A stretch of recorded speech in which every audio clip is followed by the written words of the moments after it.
Masese. Unasemaje? Kuna mkaka na msubiri, tuna maongezi naye kajiriwa. Ni nani huyo? Mkaka fulani hivi. Tulia kwanza bwana, songea pole pole bwana.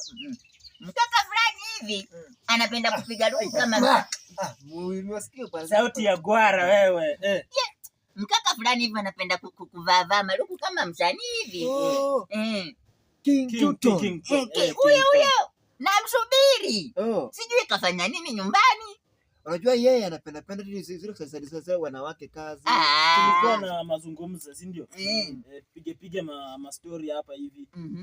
Kuhusu hii maneno ya wanawake, si ndio? Sasa tumsubiri tu, pengine ako na shida. Kachelewa. Lakini nikuulize. Wewe unakuanga na bibi kweli? Mimi nitakosaje? Mamuri. Afadhali kaka, afadhali. Nimekusubiri.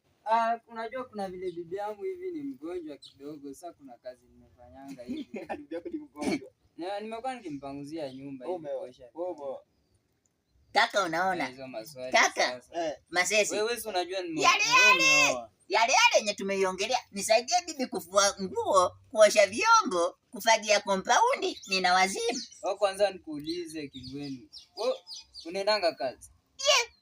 Bibi yako ndo anafanya kazi. Yenyewe, ndio kazi. Mimi nilimwoa afanye nini? Na wewe majukumu yako kama mwanaume. Wewe ni boya tu. Wewe boya wale. Ufanyangi kazi nyumbani wewe. Siwezi. Naona kabisa. Wewe, simama. Simama, nasema simama. Mama yangu. Inuka. Mgeni amefika. Mgeni yupi? Mwenye alikuwa akija saa 3. Yenye mwongea pale nimeyasikia. Hebu ngoja nikuulize, umeweza kazi ambazo nimekuagiza fanye? Nauliza wewe, mwangalia hapa. Ona, wewe ni nani? Wewe asili fanya kazi bibi yake. Dadangu mgeni amekuja. Nini dadako? Tangu lini mimi kama dadako? Teni niwaambie ukweli. Huyu hapa hivi mume wangu. Nimeanza kutajamba. Nimeleta maji. Anasema anafanya kazi kila siku. Tulia kwanza, mama. Ona.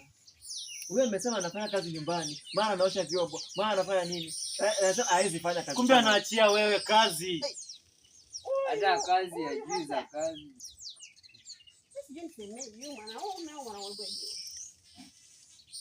Twende tukamalizania nyumbani. Lakini hata hakuna chochote tunafanya. Mimi ndio kila kitu kwa nyumba. Hata kazi ndogo ndogo hizo kanisaidia. Hakuna kazi. Ndio basi hata nikwambie kuli na tena ulali kwangu. Samahani. Unanidalilisha bwana. Mke wangu unanidalilisha wewe.